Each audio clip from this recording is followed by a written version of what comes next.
नर और नारी दोनों जीवन के दो पहिए हैं। जब दोनों साथ में चलते हैं तभी जीवन का विकास होता है। उसी तरीके से बाबा साहब ने सोचा कि जिस तरीके से अगर पुरुषों को अधिकार है पढ़ने का, पुरुषों को अधिकार है राजनीति में आने का, पुरुषों का अधिकार है मतलब सारी चीजों में आने का, तो क्यों ना महिलाएं अगर एक तरीके से देखा जाए तो उनका केवल जेंडर चेंज है, ब्लड उनके अंदर, चाहे वो स्वामी विवेकानंद हो चाहे गांधी हो, तो कितना प्रासंगिक आपको लगता है कि आज का युवा इस विचारधारा को फॉलो करेगा? क्यों नहीं। अगर देखिए अगर हमारे देश की युवा देखिए किसी भी देश की अगर रीढ़ समझा जाए, मजबूत रीढ़ तो युवा होती है, क्योंकि कहावत कही है जिधर जवानी चलता है उधर जमाना चलता है। अगर एक ये भी है कि युवा को अगर बदल दीजिए, उल्टा कर दीजिए तो वायु हो जाता है। तो इतनी बड़ी ताकत होती है युवाओं में कि चाहे तो किसी भी देश का वो नक्शा बदल सकते हैं, लेकिन क्या किया जाए हमारे देश। दोस्तों नमस्कार, मैं हूं धर्मेंद्र पांडे और आप देख रहे हैं पंचायत। आज हम लोग जिस विशेष मुद्दे पे बातचीत करने जा रहे हैं, बड़ा ही अहम मुद्दा है और बड़ा ही प्रासंगिक भी है ये। इस कड़ी में आज हमारे साथ जो मेहमान हैं इंजीनियर राजेश जी हैं और इनसे हम समझेंगे अंबेडकर जयंती के बारे में, क्या महत्व है, क्यों मनाया जाता है और अंबेडकर के जीवन से जुड़े तमाम पहलू, कुछ अनछुए पहलू, कुछ अनजान बातें भी आपसे समझेंगे, जानेंगे। तो आइए हम सीधे स्वागत करते हैं इंजीनियर साहब का। सर बहुत बहुत स्वागत है हमारे चैनल पे आपका। बहुत धन्यवाद आपका। तो सर सबसे पहले जो मेरा पहला प्रश्न है वो आज के समय में डॉक्टर अंबेडकर जो हैं, डॉक्टर भीमराव अंबेडकर जी कितने प्रासंगिक हैं? आज के समय में देखिए अगर एक तरीके से देखा जाए नए भारत का निर्माण, नए भारत बाबा साहब ने एक कल्पना किया था, क्योंकि हमारा ये भारत देश कभी विश्व गुरु हुआ करता था, सोने की चिड़िया हुआ करता था, लेकिन कुछ यहाँ की कुप्रथाएं, जाति व्यवस्थाएं, आज सारी चीज़ों को देखकर बाबा साहब ने अपने विचार में सोचा कि क्यों ना हमारा भारत देश कभी विश्व गुरु हुआ करता था, कुछ हमारे लोग ऐसा करें कि हमारा पुनः जो परचम लहराता था पुनः हमारा परचम लहराए।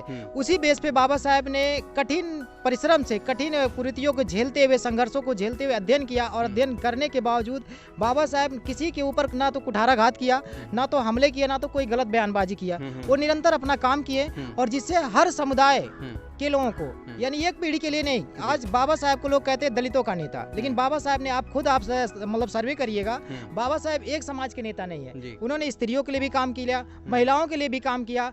बस यही है कि लोग मतलब उनसे आज दलित नेता के तौर पे जोड़ देते हैं। जैसे देखिए अभी आपका आरबीआई का गठन, आपका भाखड़ा नंगलबाद का गठन, ऐसे तमाम ऐसे मुद्दे हैं जिसको बाबा साहब ने बहुत ही बारीकी के ढंग से स्थापित किया और आज भारत देश उस पर चल के आगे बढ़ रहा है। आज बात होती है महिला सशक्तिकरण की, तो अगर हम महिला सशक्तिकरण की बात करते हैं तो कहीं ना कहीं हम ये भी देखते हैं कि महिलाएं अगर शिक्षित होंगी तभी उनका सशक्तिकरण करना संभव हो पाएगा। तो इस कड़ी में बाबा साहब भीमराव अंबेडकर का क्या योगदान रहा आपके नज़रिए से?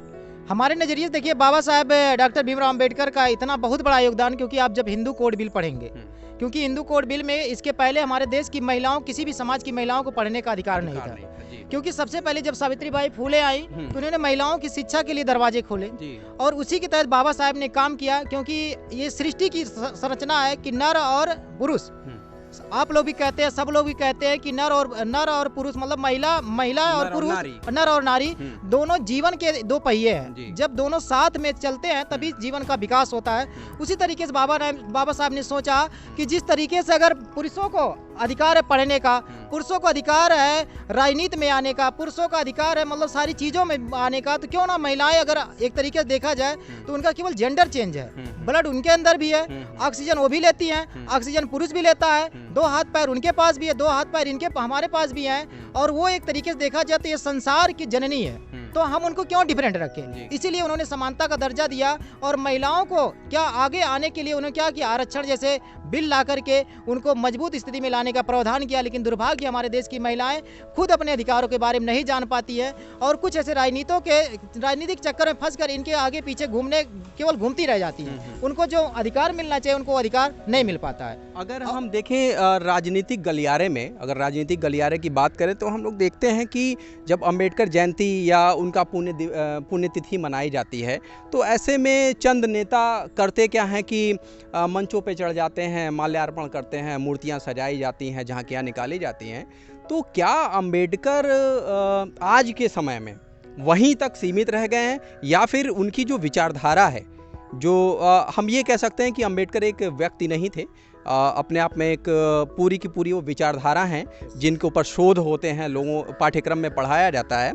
तो आज के समय में आपको नहीं लगता है कि केवल कुछ राजनीतिक व्यक्तियों का एक मोहरा, एक इंस्ट्रूमेंट बन के रह गए हैं ये बाबा साहेब? ये तो आपने बहुत सही बात किया कि बाबा साहेब तो केवल राजनीति के मोहरा बन के रह गए। बाबा साहेब ने हमेशा कहा था कि देखिए, उनका पहला नारा था शिक्षित बनिए, संगठित होइए, संघर्ष करिए।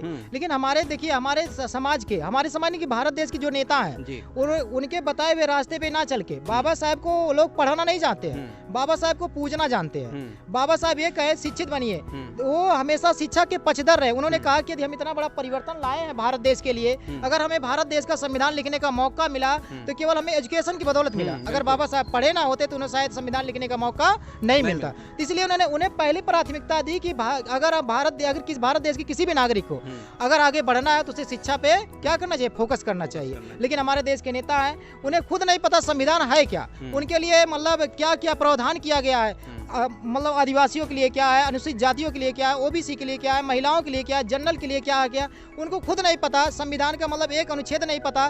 केवल जय भीम जय भारत का नारा लगा देने से और केवल उनको मतलब फोटो पे समझ लीजिए उनके विचारों एक इवेंट बना दिया गया कि मतलब एक तरीके से 2 शब्दों में कहना चाहता हूँ कि फोटो पे माला और बाबा साहब के विचारों पर ताला लोग लगा के और लोग अपनी राजनीतिक रोटी सेक रहे हैं, जो कि बहुत ही खतरनाक है। इस कड़ी में हम ये भी जानना चाहेंगे, जहाँ पे युवा वर्ग, जो आज का युवा वर्ग है, वो तमाम आपाधापी में उलझा हुआ है, उसको नौकरी चाहिए, रोजगार चाहिए।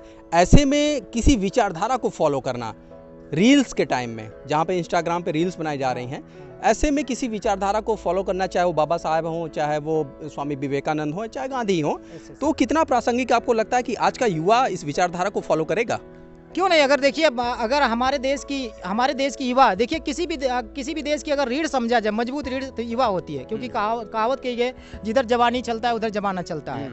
अगर एक कहावत ये भी है कि युवा को अगर बदल दीजिए, उल्टा कर दीजिए तो वायु हो जाता है। तो इतनी बड़ी ताकत होती है युवाओं में कि चाहे तो किसी भी देश का वो नक्शा बदल सकते हैं। लेकिन क्या किया जाए, हमारे देश का दुर्भाग्य है कि लोग क्या सोशल मीडिया पे, रील्स पे, सारी चीज़ों पे नंगे कपड़े पहन के, सारी चीज़ों, हमारे जो महापुरुष उनकी विचारधारों पे ना चल के लोग क्या मुजरा करने में ज़्यादा मस्त रहते हैं। उनको क्या करना चाहिए, स्वामी विवेकानंद के थाड़ को पढ़ना चाहिए, उनको डॉक्टर अंबेडकर के विचारों को पढ़ना चाहिए, गांधी को फॉलो करना चाहिए, उनको डॉक्टर कलाम को फॉलो करना चाहिए। कि देखिए, कलाम के बारे में आप सर्च कर लीजिएगा, कोई भी एक ऐसा नहीं है, एक ऐसे महान व्यक्तित्व है जो आज तक कलाम का कोई दुश्मन नहीं है। आप सर्च करेंगे, कोई कलाम की बुराई नहीं करता है। तो देखिए, अगर आपको बढ़ना है तो आपको क्या इन जैसे महान विभूतियों को अनुसरण करना चाहिए। तभी युवा, क्योंकि युवा की बहुत बड़ी जिम्मेदारी है किसी भी देश के ऊपर, तभी हमारा देश विकास कर सकता है। क्योंकि इस तरीके जो रील आपने कहा बहुत सही है कि लोग उसी में मस्त, चंद खुशियों के लिए क्या करते हैं, अपनी पूरी लाइफ बर्बाद कर दे रहे हैं, अपना भविष्य क्या चौपट कर दे रहे हैं। तो इसलिए मेरा युवाओं से भी निवेदन है कि आप लोग देखिए, आपके माता पिता, आपके और सारे लोगों से एक उम्मीदें होती हैं कि आप लोग क्या इनके विचारों को फॉलो करिए और अपने स्टडी करिए, अध्ययन करिए इन लोगों को कि किस तरीके से उन्होंने इतना बड़ा परिवर्तन कर दिया। उनके ना तो बंदूक चलाए, ना तलवार चलाए, ना धनुष चलाए, ना कुछ चलाए, ना गोला बारूद कुछ नहीं चलाए, लेकिन उन्होंने अगर इतना बड़ा क्रांति, इतना बड़ा परिवर्तन किया तो विचारों की बदौलत। बिल्कुल। तो ये इन लोगों को अनुसरण करना चाहिए कि अगर आप परिवर्तन कर सकते हैं तो विचारों के तहत, शिक्षा के तहत परिवर्तन कर सकते हैं। आप जैसे कि युवा नेता हैं और आपकी भी जो विचारधारा है वो कहीं ना कहीं आप भी राजनीति में भी हैं और एक सामाजिक चिंतन भी आप रखते हैं अपने अंदर। तो मैं आपसे समझना चाहूँगा कि आगे जो आने वाला समय है, इसमें राजनीति में आप किस दिशा में जा रहे हैं और आपकी राजनीतिक महत्वाकांक्षाएं क्या क्या हैं? अब देखिए, ये तो बहुत बड़ी बात आपने कह दिया। अभी तो मैं आप लोगों को बता देना चाहता हूं कि हमारे देश में क्या था कि एक समय था कि लोग नारा लगाते थे पूंजीवाद कि पूंजीवाद हटाओ और लोकतंत्र को लाओ, यानी इसीलिए लोकतंत्र को लाया गया। लेकिन आज देख रहे हैं कि मतलब केवल लोकतंत्र की एक मोहरा बन के रह गया है, पूंजी तंत्र हावी है कि जिसके पास पैसा है वही चुनाव लड़ पाता है। जिसके पास, हर पार्टियों के पास यही है, यदि आपके पास पैसा है तो आप पैसा खर्च करेंगे तो आपको टिकट मिलेगा, और टिकट मिलेगा तो आप क्षेत्र में जितना पैसा उड़ाएंगे तभी आप चुनाव जीत पाएंगे। तो ये हमारे देश के लोगों को सोचना चाहिए कि अगर आपका बच्चा भी, क्योंकि हमारा लोकतंत्र कहता है, क्योंकि बाबा साहब ने जब संविधान लिखा था, संविधान को जब पेश किया था, तो एक बार वहाँ जब निकल रहे थे संविधान से निकल रहे थे, तो मदन मोहन मालवीय जी ने कहा कि बाबा साहब आज आप बहुत खुश नजर आ रहे हैं, क्या बात है? तो बाबा साहब ने कहा कि मान्यवर, और हमने आज क्या रानी के पेट का ऑपरेशन कर दिया। अच्छा। आज हमने रानी के पेट का क्या कर दिया, ऑपरेशन कर दिया, क्योंकि अब रानी के पेट से राजा नहीं पैदा होगा, अब जो राजा पैदा होगा वो मतपेटी से पैदा होगा, कि यानी अब गरीब का लड़का भी प्रधान से लेकर प्रधानमंत्री बनेगा। और उसी को हम फॉलो करते हैं कि हमारे समाज का एक निचली तबका लेकर के हाई तबका तक जिसकी महत्वाकांक्षा हो वो देश का प्रतिनिधित्व करे और जिससे हमारा देश आगे बढ़े जी। और मैं उसी को फॉलो कर रहा हूँ। आप लोगों का आशीर्वाद रहा तो मुझे अगर कहीं सेवा करने का मौका मिलेगा तो मैं समाज के लिए, देश के लिए बहुत कुछ करने का दिल में तमन्ना रखता हूँ। अभी कहना उचित नहीं है।